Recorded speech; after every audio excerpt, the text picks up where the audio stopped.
এক American special ফোর্সের commando team Moldova নামক এক রাষ্ট্রে এক বিশেষ মিশন পরিচালনা করে। তবে এই মিশনে যে আমেরিকান এই স্পেশাল ফোর্সের পুরো টিম গায়েব হয়ে যায়। ফলে আমেরিকান স্পেশাল ফোর্স থেকে আরো হাজার হাজার কমান্ডো পাঠানো হয় তাদের এই টিমকে রেস্কিউ করে আনার জন্য। কিন্তু এখানে আসার পরে তারাও মুখোমুখি হয়ে পড়ে এক ভয়ানক রাশিয়ার বাহিনীর সাথে। আর এই রাশিয়ার বাহিনী যে কি পরিমাণ ডেঞ্জারাস তা মুভির ভেতরেই তোমরা দেখতে চলেছ। কারা আমেরিকান স্পেশাল ফোর্সদের ওপরে এমন ভয়াবহ তাণ্ডব চালাচ্ছে তার কারণ খুঁজে বের করতে আমেরিকার বেইজে আনা হয় সেই দেশের এক গগল স্পেশালিস্টকে। আর সে যেই তথ্য আমেরিকান স্পেশাল ফোর্সদের কাছে জানায় সেটা শুনে সকলের আত্মা কেঁপে ওঠে। তবে এই আমেরিকান স্পেশাল ফোর্সদের সাথে লাস্ট পর্যন্ত কি ঘটেছিল? তারা কি পেরেছিল যান বাঁচিয়ে নিজের দেশে ফিরে যেতে, নাকি তারাও রেস্কিউ করতে এসে রাশিয়ার এই বাহিনীর শিকারে পরিণত হয়েছিল?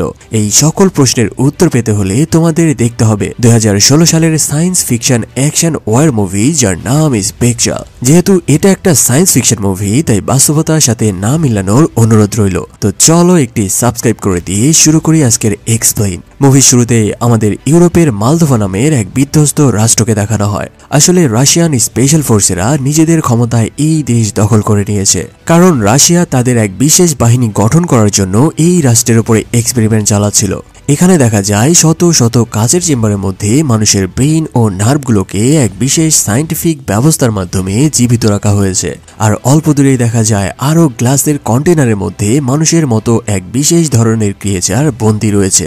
তোমাদের বিষয়টা খুলে বলি, রাশিয়ানরা চাচ্ছিল তাদের এই কমান্ডো, প্যারাকমান্ডো, স্পেশাল ফোর্স বাদেও এমন বাহিনী গঠন করতে যারা একাই হবে 1000 জনের সমান, আর তারা হবে চির অমর। আর যদি তারা এই বাহিনী গঠন করতে সফল হয় তবে পুরো পৃথিবীতে শুধুমাত্র তাদের রাজত্ব চলবে। তবে রাশিয়ানদের এই কাজের মধ্যে বাহাত ঝুঁকিয়ে দিয়ে আমেরিকা তাদের এক প্লাটুন স্পেশাল ফোর্সের টিম পাঠায় মালদোভা রাষ্ট্রকে সাহায্য করার জন্য। এখানে আমরা সেই টিমের এক কমান্ডো সার্জেন্ট ডেভিডকে দেখতে পাই। তার টিমের সবাই ভেতরে গেলেও যখন লম্বা সময় পরেও ফিরে আসছিল না এটা দেখে সে এক পা করে ভেতরে আগানো শুরু করে। ভেতরে সে যে দেখতে পায় তার টিমের কেউ জীবিত অবস্থায় দাঁড়িয়ে নাই, মানে সকল কমান্ডোদের কেউ খারাপভাবে মেরে ফেলেছে। আর তাদের এমনভাবে মারা হয়েছে যেন দেখে মনে হচ্ছে তারা বরফের মধ্যে জমে মারা গেছে। এই অবস্থা দেখে সে বুঝতে পারে এখানে তার টিমের সাথে খুব খারাপ কিছু হয়েছে। তাই সে যখন ফিরে আসার জন্য পেছনে পা বাড়ায় ঠিক তখন এক বিশেষ ধরনের ক্রিয়েচার এসে তার বডির মধ্যে ঢুকে যায়, আর ফলে সার্জেন্ট ডেভিড সেখানেই তার প্রাণ হারায়। সিন শিফট হলে আমরা আমেরিকার ক্যালিফোর্নিয়ার স্টেট দেখতে পাই।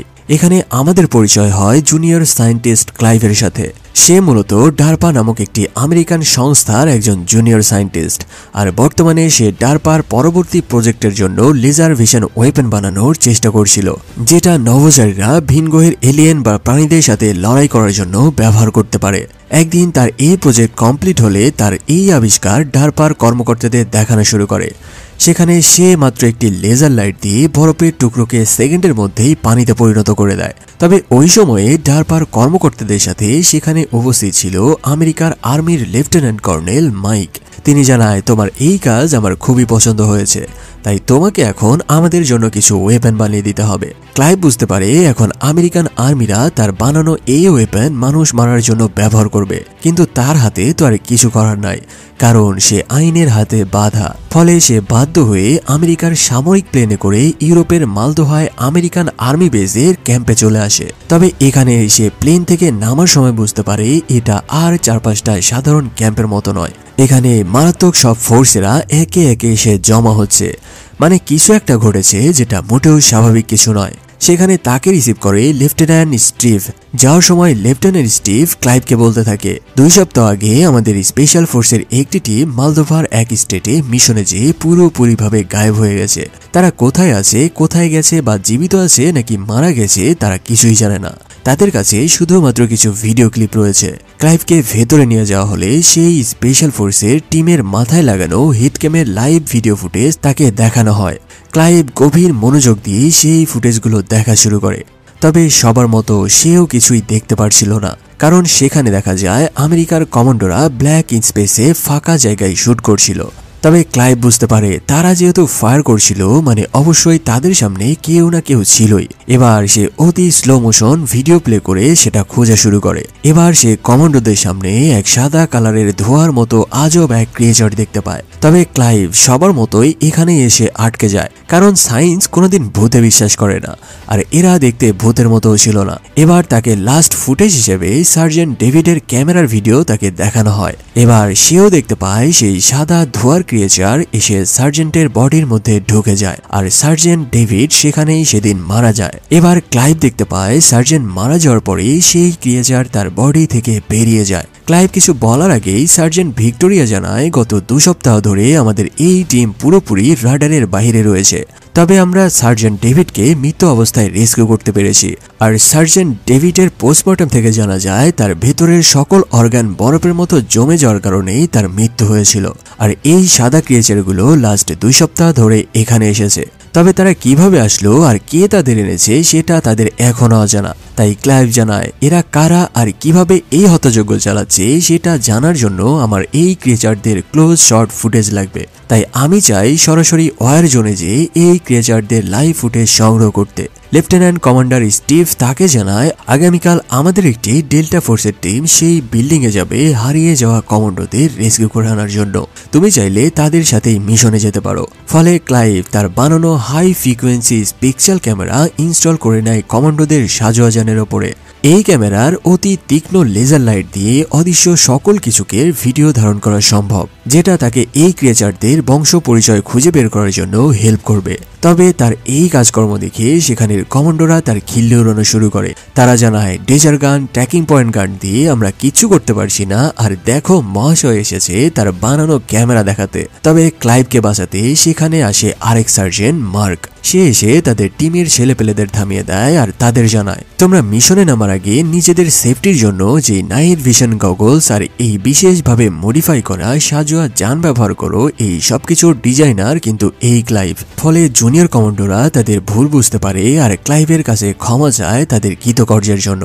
সেখানে আরো এক কমান্ডার এসে উপস্থিত হয় যার নাম গ্যাব্রিয়েল। কমান্ডার গ্যাব্রিয়েল আসলে চাচ্ছিল না যে ক্লাইভ তাদের সাথে এই মিশনে যাক, তবে যেহেতু ক্লাইভ ওপর থেকে পারমিটেড তাই গ্যাব্রিয়েল জানায় ক্লাইভ যেন তার বিনা অনুমতিতে কোনোভাবেই সাজোয়া যান থেকে বাইরে বের না হয়। সবকিছু প্রস্তুত করে সার্জেন্ট মার্ক তার ডেল্টা ফোর্সের কমান্ডোদের পুরো মিশনের প্ল্যান বুঝিয়ে দিতে থাকে। সেখানে সার্জেন্ট মার্ক ম্যাপের মধ্যে একটি বিল্ডিং দেখিয়ে জানায় তাদের আগের টিম মূলত এই বিল্ডিং এর মধ্যে ঢুকেই নিখোঁজ হয়ে গেছে। মানে এই বিল্ডিং এর মধ্যে এমন কিছু আছে যারা কমান্ডোদের মেরে ফেলছে। তাই আগের টিম যেই ভুলগুলো করেছিল আমরা সেই ভুলগুলোর ধারে কাছেও যাব না। আর তাদের এই মিশনের মেইন পয়েন্ট হলো হারিয়ে যাওয়া বা বেঁচে থাকা কমান্ডোদের নিরাপদে বেজে ফিরিয়ে আনা। কিন্তু তারা তো জানে না যে তাদের এই টিমের সাথেই ইতিমধ্যে কি ভয়ানক ঘটনা ঘটে গেছে। সেখানে ক্লাইভকে দায়িত্ব দেওয়া হয় সে যেন সাজোয়া যানের মধ্যে বসে ডেল্টা ফোর্সের হেড ক্যামের ভিডিও ফুটেজ অ্যানালাইসিস করে, কারণ তারা চায় না ক্লাইভ বাইরে বের হোক, কারণ সে একজন সায়েন্টিস্ট, কোনো যোদ্ধা নয়। আর এই মিশনে যে যদি তার জান চলে যায় তবে কমান্ডোদেরকে আবার জিজ্ঞাসাবাদ করা হবে। তবে ক্লাইভ এই শর্তেই রাজি হয়ে যায়, কারণ সে চায় যে কোনো শর্তে ওয়ার জোনে পৌঁছাতে। একবার পৌঁছে গেলে বাকিটা সে নিজেই দেখে নিতে পারবে। এবার সকল কিছু প্রিপারেশন কমপ্লিট করে তারা 10টি সাজোয়া যান ও ভারী সব ওয়েপেন লোড করে ক্যাম্প থেকে সেই বিল্ডিং এর উদ্দেশ্যে বের হয়। নির্দিষ্ট এরিয়ায় ঢোকার সময় তারা দেখতে পায় পুরো শহর একদম লন্ডভন্ড হয়ে রয়েছে। তবে কোনোরকম বাধা ছাড়াই তারা সামনে এগোতে থাকে। ভেতরে দেখা যায় সকল কমান্ডোরা তাদের রাইফেল লোড করে নিচ্ছে, আর ক্লাইভ তার দায়িত্ব মতো সকল কমান্ডোদের হেড ক্যামের ভিডিও মনিটরিং করছে। নির্দিষ্ট বিল্ডিং এর সামনে পৌঁছে তারা একে একে সাজোয়া যান থেকে নেমে পড়ে সেই বিল্ডিং এর দিকে যাওয়ার জন্য। বিল্ডিং এর মধ্যে ঢুকে তারা পুরো বিল্ডিং তন্ন তন্ন করে খুব সতর্কতার সাথে খুঁজে দেখা শুরু করে। এক পর্যায়ে তাদের হারিয়ে যাওয়া আগের সেই টিমের কমান্ডোদের দেখতে পায় যারা সকলেই এদিক সেদিক মৃত অবস্থায় পড়েছিল। একটু ভালো করে তারা দেখলে বুঝতে পারে যে এরা অতি ঠান্ডায় জমে মারা গেছে। এমনকি মাত্রাতিরিক্ত ঠান্ডার কারণে তাদের বডির চামড়া পুড়ে গেছে। এখন এই 30 ডিগ্রি তাপমাত্রায় এত ঠান্ডা এখানে কিভাবে আসলো? তারা আরো সামনে যেতে সেখানে একটি সিরামিকের বাথটব দেখতে পায়। আর এই সিরামিকের বাথটবের কথা একটু মনে রেখো। তারা দেখতে পায় সেই বাথটবের ভেতর থেকে এক ধরনের আলোক রশ্মি বের হচ্ছে। তারা সকলেই সেটিকে ঘিরে নেয় আর খুব সাবধানে সেটি তুলে আনার পরে তারা দেখতে পায় এখানে লুকিয়েছিল তাদের আগের টিমের একজন কমান্ডো। মানে তাদের এই পুরো টিমের মধ্যে এই একজন কমান্ডোই বেঁচে রয়েছে। তাকে রেস্কিউ করা হলে তাকে জিজ্ঞেস করা হয়, বলো তোমাদের সাথে আসলে কি ঘটেছিল? সেই কমান্ডো জানায় যত দ্রুত সম্ভব এখান থেকে সরে পড়ার জন্য, কারণ তারা যদি আবার এখানে আসে তবে কেউ আর বেঁচে ফিরতে পারবে না। ফলে সবাই তাকে নিয়ে গাড়িতে ফিরে আসতে থাকে। আর একজন কমান্ডো সামনে এগিয়ে যায় যে আর কেউ জীবিত আছে কিনা সেটা চেক করার জন্য। তবে সে দেখতে পায় তার সামনে একটি সাদা আলোর ক্রিয়েচার। তবে সে তার গগলস খুলে দেখার চেষ্টা করলে সে আর কিছুই দেখতে পায় না। মানে তারা যুদ্ধ করতে যাচ্ছে এক অদৃশ্য শক্তির বিরুদ্ধে। গাড়ি থেকে ক্লাইভ জানায় সেই আলোক রশ্মিতে শুট করতে। কমান্ডো শুট করলেও সেই আলোক রশ্মির কিছুই হয় না, বরং সেই ক্রিয়েচার এসে সেই কমান্ডোর মধ্যে ঢুকে যায় আর তাকে মেরে ফেলে। এবার তারা লাইভে দেখতে পায় যে এই ক্রিয়েচারগুলো কি মারাত্মক ভয়াবহ। মাত্র মিলি সেকেন্ডেই তারা একজন মানুষের মধ্যে ঢুকে তাকে মেরে ফেলতে পারে। এই নিউজ যখন বাকি কমান্ডোদের জানানো হয় তারাও সেদিকে যায় আর র্যান্ডম ভাবে সেই ক্রিয়েচারের দিকে ফায়ার করতে থাকে। তবে একে একে বাকি কমান্ডোরাও সেই ক্রিয়েচারের আক্রমণে পড়ে মারা পড়তে থাকে। আর এই কাহিনী দেখে ক্লাইভ তার সিট থেকে বাইরে বেরিয়ে আসে আর তার high frequency laser camera on করে ক্রিয়েচারদের লাইভ ফুটেজ সংগ্রহ করতে থাকে। এদিকে বিল্ডিং এর মধ্যে সেই ক্রিয়েচারগুলো কমান্ডোদের মেরে ফেলা শুরু করলে তারা বিল্ডিং থেকে পালানো শুরু করে। তবে তারা এত দ্রুত অ্যাটাক করছিল যেটা কোনো মানুষের পক্ষে সামাল দেওয়া কোনোভাবেই সম্ভব নয়। যে যেখানে ছিল সেখান থেকেই পালানো শুরু করে। তবে এর মধ্যেও কিছু কমান্ডো যান বাঁচিয়ে রোপ পুল করে বিল্ডিং থেকে নেমে আসতে সক্ষম হয় আর আহতদের নিয়ে সাজোয়া জানের দিকে দৌড়াতে থাকে। কিন্তু এর মধ্যেই সেই ক্রিয়েচারগুলো এবার বিল্ডিং থেকে বেরিয়ে আসে আর তাদের দিকে ধেয়ে আসা শুরু করে। অন্যদিকে এই কাহিনী সকল ভিডিও ক্লাইভ এবার সরাসরি তার ক্যামেরা বন্দি করতে সক্ষম হয় আর নিজের চোখের সামনেই সেই ক্রিয়েচারদের দেখে পুরাই শক খেয়ে বসে। এরা আবার কারা? না মানুষ, না জিন, না অন্য কিছু। এখানে ক্লাইভ লক্ষ্য করে তাদের উপরে কমান্ডোদের কোনো ওয়েপেনই কাজ করছে না। তাহলে এখন এখান থেকে তারা কিভাবে বেঁচে ফিরবে? এদিকে কমান্ডোরা আহতদের দিয়ে রেস্কিউ করে আনার সাথে সাথে অন্য কমান্ডোরা রকেট লঞ্চার দিয়ে তাদের ব্যাকআপ দিতে থাকে। কিন্তু কিসের রকেট লঞ্চার? উল্টা এই আক্রমণের মধ্যে দিয়ে ক্রিয়েচারগুলো তেড়ে আসে কমান্ডোদের দিকে আর নিজেদের নিয়মে সবাইকে মেরে ফেলা শুরু করে। বাথটবের মধ্যে বেঁচে যাওয়া সেই কমান্ডোকে রেস্কিউ করা না হলে সে জানায়, আমি আগেই বলেছি এখান থেকে সরে যাওয়ার জন্য। এদের উপরে আমাদের কোনো ওয়েপেন কাজ করবে না আর এদের কোনোভাবেই মারা সম্ভব নয়। তাই প্লিজ আগে এখান থেকে তোমরা পালিয়ে যাও। ফলে তারা সাজোয়া জানে উঠে পড়ে আর দ্রুত এই জায়গা থেকে বেরিয়ে যেতে থাকে। তবে এই এরিয়া ছিল রাশিয়ার সামরিক এরিয়া আর এখানের রাস্তায় ছিল মাইন পোতা। ফলে তাদের সাজোয়া যান যখন মাইনের উপরে চলে আসে বিশাল বিস্ফোরণে তাদের সাজোয়া যান একদম লন্ডভন্ড হয়ে উড়ে যায়। তবে এই সাজোয়া যান ছিল বিশেষভাবে বোম প্রোটেকশন করে মডিফাই করা, যার কারণে ভেতরে থাকা সবাই আহত হলেও এই যাত্রায় প্রাণে বেঁচে যায়। পরিবেশ নর্মাল হলে সবাই একে একে বিধ্বস্ত যান থেকে বেরিয়ে আসে আর কমান্ডার গ্যাব্রিয়েল তার বেজে জানিয়ে দেয় এখানের অবস্থা খুবই ভয়াবহ। রেস্কিউ করতে এসে তারা নিজেরাই উল্টা হোস্টেজ হয়ে পড়েছে।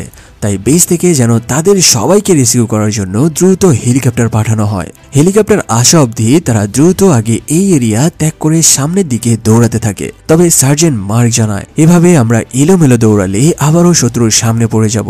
তাই আপাতত কোথাও আশ্রয় নিয়ে চুপ করে বসে থাকার জন্য বলে। ফলে তারা ঢুকে পড়ে এক বিশাল লোহার কারখানার মধ্যে আর সেখানেই তারা আশ্রয় নিয়ে রেস্কিউ হেলিকপ্টার আসার জন্য অপেক্ষা করতে থাকে। তবে কমান্ডার গ্যাব্রিয়েল ক্লাইভকে জানায় তার স্পেকচাল ক্যামেরা অন করে চারিদিকে নজরদারি করতে।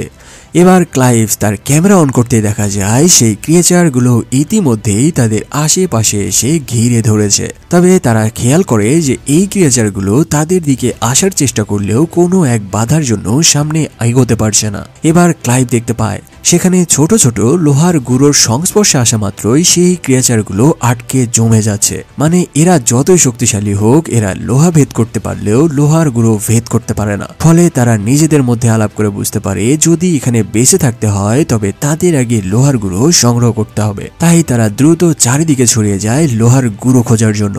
তবে কিছু দূর আগাতেই একটি রুম থেকে তাদের দিকে র্যান্ডমলি ফায়ার শুরু হয়। কমান্ডোরা ভেতরে যেয়ে দেখতে পায় সেখানে রয়েছে দুজন মাত্র ছোট বাচ্চা। এখন এই সিরিয়াস পরিবেশে এই বাচ্চাদের বেঁচে থাকা দেখে তারাও বেশ ঘাবড়ে যায়। আর এখানেই আমরাও জানতে পারবো যে এই ক্রিয়েচারগুলো এখানে কিভাবে আসলো। বাচ্চারা জানায় তারা বেশ কিছুদিন ধরেই এখানে আটকে রয়েছে।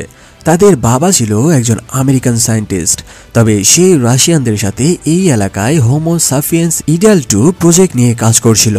মানে মানুষ থেকে ক্লোন বানিয়ে তার মধ্যে সুপার পাওয়ার ইনজেক্ট করে পাওয়ারফুল ক্রিয়েচার বানানোর একটি পরীক্ষা চলছিল এখানে। রাশিয়ানরা এমন এক সৈন্যবাহিনী বানাতে চেয়েছিল যারা হবে মানুষের থেকে 1000 গুণ পাওয়ারফুল। তারা এই মিশনে সাকসেসও হয়ে যায় আর ফাইনালি তারা মানুষের ক্লোন থেকে সেই পাওয়ারফুল ক্রিয়েচার বানাতে সক্ষম হয়। তবে এই ক্রিয়েচারগুলো এত পাওয়ারফুল ছিল যে তারা মানুষের কন্ট্রোলের বাইরে চলে যায় আর আবদ্ধ অবস্থা থেকে মুক্ত হয়ে যায়। আর রাশিয়ান আর্মিরা এই কাহিনী বুঝতে পেরে এই প্রজেক্ট এখানেই শাটডাউন করে দিয়ে তারা পালিয়ে যায়। তবে এর মধ্যেই সেই ক্রিয়েচারগুলো এখানে কাজ করা সবাইকে একে একে মেরে ফেলা শুরু করে। আর এই বাচ্চাদের বাবা জানতো যে কিভাবে এই ক্রিয়েচারদের রোধ করা যায়। তাই সে এই লোহার গুঁড়ো দিয়ে পুরো এলাকার চারিদিকে বেষ্টনী দিয়ে দেয় যেন সেই ক্রিয়েচারগুলো এই লোহার বেষ্টনী ভেদ করে তাদের দিকে আসতে না পারে। তবে এই কাজ করতে যেয়ে সেই ক্রিয়েচারগুলো তার বাবাকেও মেরে ফেলে আর তারা এখানেই আটকে যায়। এসব শুনে এবার আমেরিকান আর্মিরাও বুঝতে পারে যে তারা এক ভয়ানক অবস্থায় না জেনেই ফেসে গেছে। কারণ রাশিয়ানরা কোন উপায়ে বা কিভাবে এই ক্রিয়েচারগুলোকে বানিয়েছিল একমাত্র তারাই জানে। তবে যাই হোক, আগে এখান থেকে তাদের বেঁচে ফিরতে হবে। ফলে কমান্ডার গ্যাব্রিয়েল সেই বাচ্চার বাবার ডেড বডির কাছে যায় আর তাকে তল্লাশি করে এই প্রজেক্টের একটি রোড ম্যাপ খুঁজে পায়। এই ম্যাপ যে একটা গুরুত্বপূর্ণ ম্যাপ সেটা তারা বুঝতে পারলেও এখানে রাশিয়ান ভাষায় লেখা ম্যাপের মিনিং তারা বুঝতে পারছিল না। ফলে তারা সিদ্ধান্ত নেয় এই ম্যাপ তারা আমেরিকান বেজে নিয়ে যাবে আর এই ম্যাপের উপর স্টাডি করেই তারা এই বিপদের সমাধান খুঁজে পাবে। তাই তারা সেখান থেকে প্রচুর পরিমাণ লোহারগুলো কালেক্ট করে নেয়। এরপর তাদের সাথে আনা ফাঁকা গ্রেনেডগুলোর মধ্যে লোহার গুঁড়ো ঢুকাতে থাকে। সেই সাথে কাচের বোতলে করে লোহার গুঁড়ো ভরে নেয় আর সেই বোতলগুলো গ্রেনেড লঞ্চারে লোড করে নেয়। এদিকে ক্লাইভ ওই রুমে থাকা প্রয়োজনীয় ইকুইপমেন্ট দিয়ে তার স্পেকট্রাল ক্যামেরা মডিফাই করে ফেলে, যেটা দিয়ে এবার সরাসরি সেই ক্রিয়েচারগুলো নিজের চোখেই দেখা যাবে। মানে সোজা কথায় এই ক্যামেরার লেজার লাইট কোনো অদৃশ্য বস্তুকেও দৃশ্যমান করতে সক্ষম। সবকিছু রেডি হলে এবার তাদের রেস্কিউ হেলিকপ্টার আসার পালা। তবে সবাই যখন বিশ্রাম নিচ্ছিল, ক্লাইভ তার ক্যামেরা টেস্ট করার জন্য তার বিল্ডিং থেকে অন্য বিল্ডিং এর দিকে লেজার ধরে। এবার তারা দেখতে পায় আশেপাশে প্রচুর ক্রিয়েচার তাদেরকেই যেন খুঁজে বেড়াচ্ছে আর লেজার পড়ার সাথে সাথেই সেই ক্রিয়েচারগুলো তাদের লোকেশনও পেয়ে যায়। ফলে তারাও এবার কমান্ডারদের দিকে ধেয়ে আসা শুরু করে। এই কাহিনী দেখে কমান্ডার গ্যাব্রিয়েল মারাত্মক রেগে যায় ক্লাইভের ওপরে। তবে এখন রাগারাগি করার কোনো সময় নাই। ফলে তারা সবাই নিজেদের ওয়েপন লোড করে নেয় আর ফাইনালি যান একরকম বাজি রেখেই অন্য দরজা দিয়ে বাইরে বেরিয়ে আসতে থাকে। সেখানে ক্লাইভ আগে থেকেই তাদের লেজার ক্যামেরা দিয়ে কমান্ডোদের রাস্তা দেখাতে থাকে। তবে কিছুক্ষণের মধ্যেই ক্রিয়েচারগুলো একদম তাদের কাছে চলে আসলে কমান্ডার তার গ্রেনেড লঞ্চার দিয়ে লোহার গুঁড়ো ভর্তি কাচের বোতল ফায়ার করে আর এই লোহার গুঁড়োর মধ্যেই ক্রিয়েচারগুলো আটকে যেতে থাকে। আর এই সুযোগ কাজে লাগিয়েই তারা ফাঁকা জায়গার দিকে যেতে থাকে যেখান থেকে রেস্কিউ হেলিকপ্টার তাদের তুলে নিতে পারবে সহজেই। তারা ফাঁকা জায়গায় গেলেও তারা দেখতে পায় তখনও সেখানে কোনো হেলিকপ্টার আসেনি।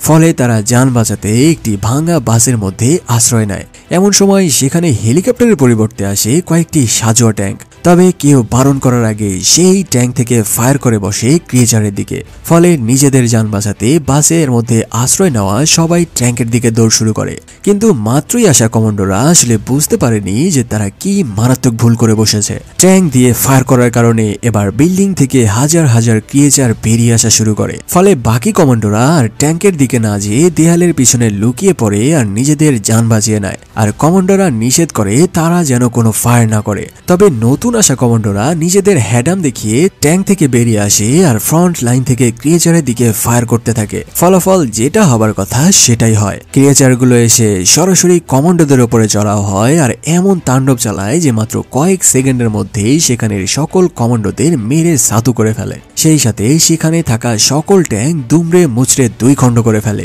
এবার তো বুঝতেই পারলে যে এই ক্রিয়েচারগুলো দেখতে নর্মাল হলেও এরা আসলে কতটা শক্তিশালী। পরিবেশ নর্মাল হতে সেখানে তাদের জন্য রেস্কিউ হেলিকপ্টার চলে আসে আর বেঁচে যাওয়া সবাই আড়াল থেকে বেরিয়ে দ্রুত সেই হেলিকপ্টারে উঠে বসে।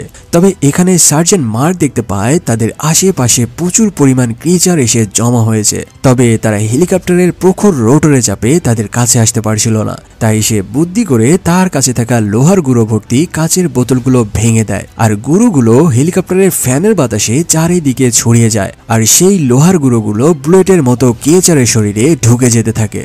আর এই সুযোগকে কাজে লাগিয়ে তারা হেলিকপ্টারে উঠে পড়ে আর এই যাত্রায় প্রাণ নিয়ে ফিরে আসতে সক্ষম হয়। তবে ক্রিয়েচারদের এই তাণ্ডবে ক্লাইভের সেই ক্যামেরায় সেখানেই বিধ্বস্ত হয়ে পড়েছিল। মানে তার সংগ্রহ করা সকল ফুটেজ সেখানেই নষ্ট হয়ে গিয়েছে। বেজে ফিরে তারা আলোচনা করতে থাকে তাদের ব্যাকআপ টিমের সাহায্যে তারা আমেরিকার বেজে ফিরে যাবে আর এই ক্রিয়েচারদের বিরুদ্ধে মোকাবেলা করার জন্য কোনো এক ওয়েপন বানিয়ে তারপর যুদ্ধে নামবে। তবে ঠিক ওই সময়ে সেখানে বেজের বাইরে বিকট শব্দে কন্টেনার ওপর থেকে পড়লে তারা দ্রুত বাইরে আসে। সেখানে দেখা যায় তাদের ব্যাকআপ টিমের ক্যাপ্টেন অ্যালেক্স এসে জানায় এই বেজে আনা স্পেশাল ফোর্সের সকল কমান্ডো এই মিশনে মারা গেছে আর সে মাত্র 16 জনকে বাঁচাতে সক্ষম হয়েছে আর তাদের নিয়ে কোনো রকমের যান বাঁচিয়ে এখানে ফিরে এসেছে। এখন এই কাহিনী দেখে বাকি কমান্ডোরাও তাদের বেঁচে থাকার আশা হারিয়ে ফেলে, কারণ আমেরিকার সাথে তাদের যোগাযোগ সম্পূর্ণ বিচ্ছিন্ন। যদি তারা আমেরিকার সাথে যোগাযোগ করতে না পারে তবে এই ভয়ানক অভিজ্ঞতার বর্ণনা তারা জানাতে পারবে না। আর এদিকে আমেরিকা যদি তাদের খোঁজার জন্য আরো অনেকগুলো টিম ওয়েপেন ছাড়াই এখানে পাঠায় তবে তারাও এদের সাথেই মারা পড়বে। আর তার থেকেও বড় জরুরি যেভাবেই হোক এই ক্রিয়েচারদের হাত থেকে তাদের নিজেদের বাঁচিয়ে দেশে ফিরতে হবে। এভাবে সবাই একে একে নিজেদের মত প্রকাশ করতে করতে নিজেদের মধ্যেই তর্কে জড়াতে থাকে। এমন সময় ক্লাইভ জানায়, আচ্ছা তোমাদের কি মনে আছে আমাদের একজন কমান্ডো কিভাবে সার্ভাইভ করে দীর্ঘদিন সেই বিল্ডিং এর মধ্যে বেঁচে ছিল? সবাই জানায় হ্যাঁ, সে একটা টবের নিচে লুকিয়েছিল। ক্লাইভ জানায় আমি ক্রিয়েচারদের নেচার অনেক পরীক্ষা করে দেখেছি, তারা লোহা ভেদ করতে পারলেও সিরামিক ভেদ করতে পারে না। আবার বড় লোহা বা বুলেট তাদের ক্ষতি করতে না পারলেও লোহার গুঁড়ো তাদের ঠিকই দুর্বল করতে সক্ষম। মানে তারা যতই শক্তিশালী হোক তাদের কোনো না কোনো অবশ্যই দুর্বলতা রয়েছে। আর যেহেতু আমাদের মতোই কোনো মানুষ তাদের বানিয়েছে তার মানে তাদের নিউট্রাল করার কোনো না কোনো উপায় অবশ্যই রয়েছে, যেটা আমাদের খুঁজে বের করতে হবে। আর এদিকে যেহেতু আমরা উইদাউট কমিউনিকেট আমেরিকায় ফিরতে পারবো না, ফলে আমাদের উচিত জীবনের বিনিময় হলেও এই ক্রিয়েচারদের নিউট্রাল করা। ফলে তাদের আগে খুঁজে বের করতে হবে এরা কোথায় জন্ম নিয়েছে, কারণ যেখানেই তাদের জন্ম হয়েছে এখানেই তাদের মারার অস্ত্র রয়েছে। এতগুলো কথা একসাথে শুনে এবার সবাই তাদের ভুল বুঝতে পারে আর ক্লাইভের কথার মানেও বুঝতে পারে। তারা এবার সেই লোকের বডি থেকে পাওয়া ম্যাপ বের করে আর সেটি বোঝার চেষ্টা করে। অনেক খোঁজাখুঁজি আর অ্যানালাইসিসের পরে তারা জানতে পারে এই ক্রিয়েচারগুলোর জন্ম হয়েছিল এক রাশিয়ার পাওয়ার প্ল্যান্টে। আর সেই পাওয়ার প্ল্যান্টে রয়েছে এক বিশেষ রেডিও ম্যাগনেটিক মেশিন, যেটা থেকে এই ক্রিয়েচারগুলো স্বয়ংক্রিয়ভাবে নিয়ন্ত্রণ হচ্ছে। উদাহরণস্বরূপ বলা যায় পাবনার পারমাণবিক পাওয়ার প্ল্যান্টের কথা। যারা পাবনা থেকে দেখছো সাবধান কিন্তু। যাই হোক, এবার তারা আগে নিজেদের প্রোটেকশন দেওয়ার মতো ইলেকট্রনিক ওয়েপেন বানিয়ে নেয় আর ক্লাইভ তার সেই আবিষ্কৃত হাই রেডিয়েশন লেজার ওয়েপেন দিয়ে কমান্ডোদের একটি ইলেকট্রোম্যাগনেটিক ওয়েপেন বানিয়ে দেয়, যেটা দিয়ে এবার এই ইলেকট্রিক ক্রিয়েচারদের শুট করে মেরে ফেলা সম্ভব। সকল প্রকার প্রস্তুতি নিয়ে এবার তারা ফাইনালি রওনা দেয় সেই পাওয়ার প্ল্যান্টের দিকে। পাওয়ার প্ল্যান্টে পৌঁছে তারা একে একে নেমে যায় হেলিকপ্টার থেকে। সেখানে নেমে তারা আগে দুই দলে ভাগ হয়ে যায়। এক দল ফ্রন্টলাইন থেকে ক্রিয়েচারদের মোকাবেলা করবে আর দ্বিতীয় টিম পাওয়ার প্ল্যান্টের ভেতরে ঢুকে সেই মেশিন খুঁজে বের করবে যেখান থেকে এই ক্রিয়েচারগুলো নিয়ন্ত্রিত হচ্ছে। প্ল্যান মতো এক টিম পাওয়ার প্ল্যান্টের মধ্যে নেমে যায় আর বাইরে থাকা অন্য টিম তাদের সাথে আনা ইলেকট্রোম্যাগনেটিক ওয়েপেন দিয়ে একে একে ক্রিয়েচারদের উপরে আক্রমণ করে রাস্তা ফাঁকা করতে থাকে। কিন্তু এই ইলেকট্রোম্যাগনেটিক ওয়েপেন কাজ করছিল এক বিশেষ লেজার ব্যবহার করে। তাই তাদের জন্য ফায়ার করা ছিল লিমিটেড। আর তারা এটাও জানে না যে এখানে কি পরিমাণ ক্রিয়েচার আছে, তাই অতি সাবধানে এবং গুনে গুনে তারা ফায়ার করতে থাকে। তবে প্রচুর পরিমাণ ক্রিয়েচার এসে তাদের ঘিরে নিতে থাকে। আর এবার কমান্ডার গ্যাব্রিয়েল তার হাতে থাকা সবথেকে পাওয়ারফুল ইলেকট্রোম্যাগনেটিক ওয়েপন অ্যাক্টিভ করে সবথেকে ভয়াবহ এক শট নেয়। এবার সেখানে এত পরিমাণ ইলেকট্রন উৎপন্ন হয় আর এত পরিমাণ পাওয়ার রিজেক্ট হয় যে এই শটে প্রথমবারের মতো সেই ক্রিয়েচারগুলো মারা পড়তে শুরু করে। অন্যদিকে ক্লাইভ ও সার্জেন্ট ভিক্টোরিয়া খুঁজে খুঁজে পাওয়ার প্ল্যান্টের মধ্যে সেই রুমে প্রবেশ করে যেখানে এই মেশিন রাখা ছিল। তবে সেখানে আশেপাশের গ্লাসের কন্টেনারে তারা বেশ কিছু ক্রিয়েচারদের বন্দি অবস্থায় দেখতে পায়, যারা বাইরে বেরিয়ে আসার জন্য অপেক্ষা করছিল। ফলে তারা দুজনেই হন্তদন্ত হয়ে আগে সেই মেশিনটা খোঁজার চেষ্টা করে। এবার তারা দেখতে পায় আসলে এই ক্রিয়েচারগুলো মানুষের ক্লোন থেকে বানানো হয়েছে, তবে এরা মানুষের থেকে 1000 গুণ পাওয়ারফুল। সেখানে তারা মানুষের ব্রেইন সহ নার্ভগুলোকে এক বিশেষ মেশিনের মধ্যে জীবিত অবস্থায় দেখতে পায়, যেটা তোমরা মুভির শুরুতে দেখেছিলে। এখানে তারা জানতে পারে এই মেশিন দিয়ে তারা মানুষের ব্রেইন ও নার্ভগুলো দিয়ে এই ক্রিয়েচারগুলো সৃষ্টি করেছিল। আর আশেপাশের তারা গ্লাসের কন্টেনার ভাঙা দেখে বুঝতে পারে যে এই কন্টেনারের মধ্যেও ক্রিয়েচার ছিল, যারা এই কন্টেনার ভেঙে বেরিয়ে গেছে। তাই ক্লাইভ সেই মেশিন খুঁজতে থাকলে সে একটি ডিসপ্লেতে দেখতে পায় এই মেশিন কোনোভাবেই নিউট্রাল করা পসিবল না, যার কারণেই রাশিয়ানরা এই মেশিন আর নিউট্রাল করতে না পেরে এই প্রজেক্ট শাটডাউন করে পালিয়ে গেছে। তাই সে সিদ্ধান্ত নেয় যেভাবেই হোক এই মিশনটি নষ্ট করে দিতে হবে। অনেক খোঁজাখুঁজির পরে সে একটি ম্যাপ দেখতে পায় যেখানে 4টি করে টোটাল 16টি পাইপ এই মেশিন থেকে প্রতি কন্টেনারে পাওয়ার সাপ্লাই দিচ্ছিল। তাই সে সিদ্ধান্ত নেয় এই 16টি পাইপ খুলে দিবে। তবে পাইপগুলো খোলার পরে কি হবে সেটা সে নিজেও জানে না, ফলে সে মারাত্মক ডিপ্রেশনে চলে যেতে থাকে। এদিকে বাইরে দেখা যায় কমান্ডোরা যতই ফায়ার করুক সেখানে এত পরিমাণ ক্রিয়েচার ছিল যে তারা কোনোভাবেই তাদের নিউট্রাল করতে পারছিল না। ক্রিয়েচারগুলো একের পর এক তাদের উপরে শুরু করে ভয়াল তাণ্ডব। ভেতরে এসব দেখে ক্লাইভ আর সহ্য করতে না পেরে এবার সেই পাইপের নাটগুলো খোলা শুরু করে। তবে সেগুলো তার পক্ষে খোলা সম্ভব ছিল না। হঠাৎ সে একটি বিশাল হ্যান্ডেল দেখতে পায়। ক্লাইভ এবার কোনো কিছু না ভেবে সেই হ্যান্ডেল ধরে ঝুলে পড়ে আর 16টি পাইপ একসাথে খুলে যায়। পাইপগুলো খোলার সাথে সাথেই সেখানে মারাত্মক রকমের রেডিয়েশন ওয়েভ ব্লাস্ট হয়ে বাইরে দেখা যায় সকল ক্রিয়েচার আস্তে আস্তে বাতাসের সাথে বিলীন হয়ে যাওয়া শুরু করেছে। মানে এই মেশিন থেকেই ক্রিয়েচারগুলোকে প্রচুর পরিমাণ পাওয়ার সাপ্লাই দেওয়া হচ্ছিল আর এখান থেকেই তাদের নিয়ন্ত্রণ হচ্ছিল।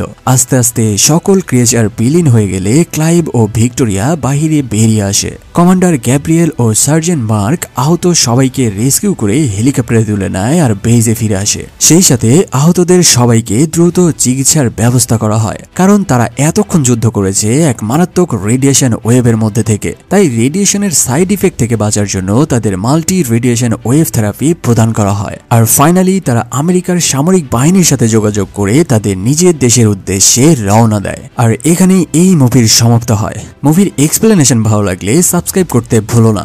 পরবর্তীতে তোমাদের সাথে দেখা হচ্ছে আমাদের নতুন আরো একটি চ্যানেলে মারাত্মক এক এক্সপ্লেনেশন নিয়ে। নতুন চ্যানেলের লিংক পেয়ে যাবে ডেসক্রিপশন বক্সে এবং পিন কমেন্টে। সে পর্যন্ত ভালো থাকো, সুস্থ থাকো, ধন্যবাদ।